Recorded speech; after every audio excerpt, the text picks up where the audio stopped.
ਹਮਲਾ ਕਰਨਾ ਬੀਜੇਪੀ ਦਾ ਤਾਂ ਹੈਗਾ ਸ਼ੁਗਲ। ਔਰ ਆਦਤਨ ਨੂੰ ਰੈਪੀਟੇਟਿਵ ਅਫੈਂਡਰ ਨੂੰ ਬਾਰ-ਬਾਰ ਅਗਰ ਹੈਗਾ ਹੈ ਵੀ ਸਰਕਾਰ ਦੇ ਯਾਰ ਮੂੰਹ ਤੇ ਚਪੇੜ ਮਾਰਨ ਵਾਸਤੇ ਸਾਰੀਆਂ ਹੀ ਯਾਰ ਦੇਸ਼ 'ਚ ਕੋਈ ਸੰਸਥਾ ਨਹੀਂ ਬਚੀ। ਔਰ ਇਹਦੇ ਤੋਂ ਵੱਡਾ ਹੋਰ ਇਟਸੈਲਫ ਤੀਜੇ ਤੋਂ ਚੌਥਾ ਤਾਂ ਰੀਜ਼ਨ ਹੀ ਕੋਈ ਨਹੀਂ ਹੈਗਾ। ਸਰਕਾਰ ਨੇ ਫਿਰ ਉਹ ਇਲੈਕਸ਼ਨ ਕਮਿਸ਼ਨ ਵਾਲੇ ਨੇ ਜਸਟੀਫਿਕੇਸ਼ਨ ਕੀ ਦਿੱਤੀ ਹੈ, ਤੂੰ ਜਾਂ ਤਾਂ ਪੁੱਛਣਾ, ਜੇ पूछा तो फिर उसके बाद रीजन की है। देखिए, हमने चुनाव आयोग को जो लेटर लिखा है उसके अंदर हमने यही मांग की है कि जो गुरमीत राम रहीम को जो पैरोल के लिए जो आवेदन आया है वो इमरजेंसी पैरोल के लिए आवेदन किया गया है। और जो आदर्श आचार संहिता हरियाणा असेंबली इलेक्शंस को लेकर के लागू है हरियाणा के अंदर, और इस दौरान जो चुनाव आयोग की हिदायतों के अनुसार किसी भी सजा याफ्ता कैदी को पैरोल जो है पहली बात तो नहीं दी जाती, और यदि कोई इमरजेंसी पैरोल के लिए आवेदन करता है तो उसके लिए पहले इलेक्शन कमीशन से कंसल्ट करना ज़रूरी रहता है। तो गुरमीत राम रहीम के आवेदन को भी मुख्य निर्वाचक अधिकारी के पास कंसल्ट करने के लिए भेजा गया था, और उसमें जो पहला उन्होंने सवाल किया था उन्होंने यही पूछा था कि इसके अंदर आकस्मिक या ज़रूरी क्या है, क्या इमरजेंट या कंपेलिंग रीजंस क्या है। तो अभी इसके बाद जो हमारी जानकारी में आया है कि गुरमीत राम रहीम ने अपने आवेदन के अंदर जो रीजंस डाले हैं, इमरजेंसी रीज़न, वो बड़े हास्यास्पद हैं। उसने कहा है कि 5 अक्टूबर को उसके पिता का जो बरसी है और उस पर कार्यक्रम है डेरा के अंदर, और उसके अलावा उसका 23 अक्टूबर को उसका गुरु गद्दी नशीनी दिवस है, जिन कार्यक्रमों की वजह से उसे ये पैरोल चाहिए। तो पहली बात तो मैं यहाँ हमने जो इलेक्शन कमीशन को भी यही लिखा कि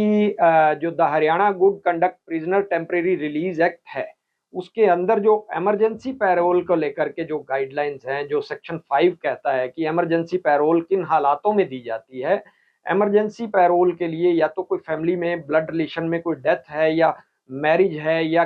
जो कन्विक्ट है उसके खुद के कुछ सीरियस हेल्थ इश्यूज हैं जिस वजह से उसको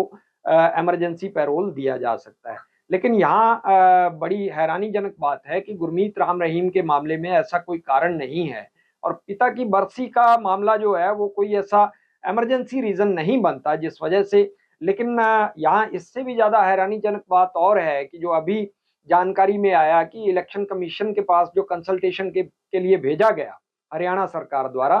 अब उसमें दोबारा से जो जानकारी मिल रही है कि मुख्य निर्वाचक अधिकारी ने हरियाणा सरकार को कुछ शर्तों के साथ अलाउ किया है कि आप राम रहीम को पैरोल दे सकते हैं या नहीं दे सकते, ये आपने देखना है। लेकिन अगर दिया जाए तो इन शर्तों के साथ दिया जाए कि वो हरियाणा के अंदर अलग अलग जगह पर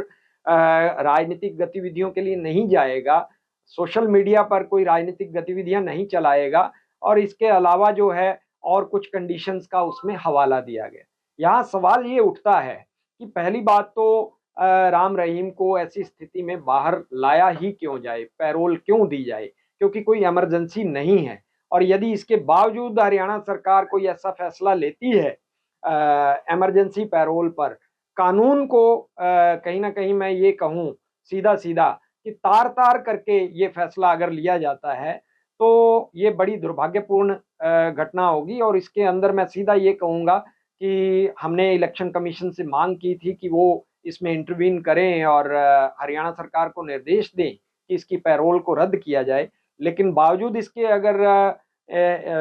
मुख्य निर्वाचक अधिकारी का जो रवैया है, तो कहीं ना कहीं जो संवैधानिक संस्थाएं हैं जिनसे हम उम्मीद करते हैं, चाहे वो न्यायपालिका है या इलेक्शन कमीशन है, तो हमारी यही मांग थी कि हरियाणा के अंदर निष्पक्ष मतदान, निष्पक्ष चुनाव को लेकर लोकतांत्रिक मूल्यों को बचाने के लिए चुनाव आयोग इस पर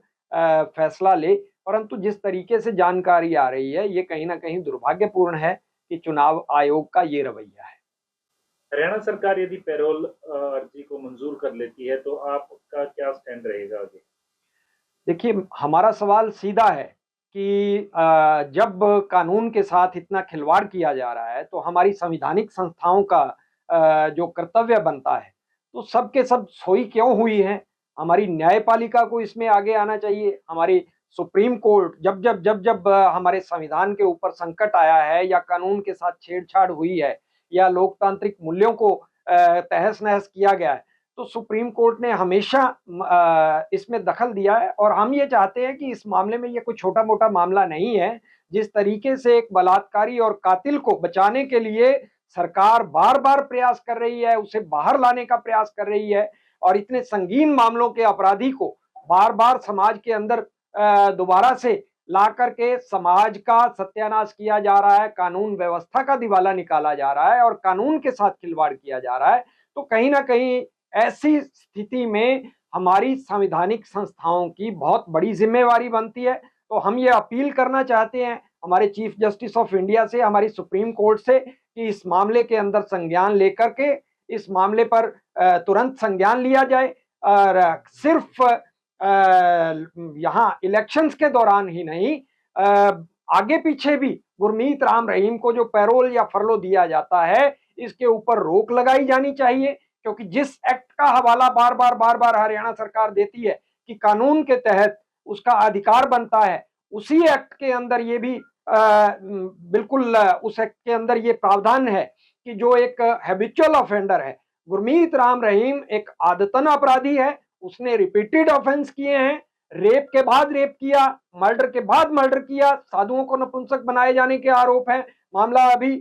विचाराधीन है, उसके जो विटनेसेस हैं या विक्टिम्स हैं उनको जान का खतरा है। ऐसी स्थिति में ऐसे खतरनाक अपराधी का, इन्फ्लुएंशियल व्यक्ति का बाहर आना समाज के लिए, विक्टिम्स के लिए खतरनाक हो सकता है। सुप्रीम कोर्ट से हमारी यही दरख्वास्त है कि इस मामले में तुरंत संज्ञान लें और ऐसे व्यक्ति को बाहर समाज में विचरने का अधिकार नहीं दिया जाना चाहिए। दूसरी दरख्वास्त हम करते हैं कि इलेक्शन कमीशन ऑफ इंडिया अभी तक चुप क्यों है, उनको तुरंत इस पे एक्शन लेना चाहिए। चाहे उनके जो प्रतिनिधि हैं, मुख्य निर्वाचक अधिकारी, उन्होंने जो भी गेंद उछाल करके हरियाणा सरकार की तरफ फेंकी है उस पर पाबंदी लगाई जाए, तुरंत प्रतिबंध होना चाहिए इस पर। देश दुनिया की हर खबर सबसे पहले देखने के लिए फॉलो करें दैनिक सवेरा टीवी,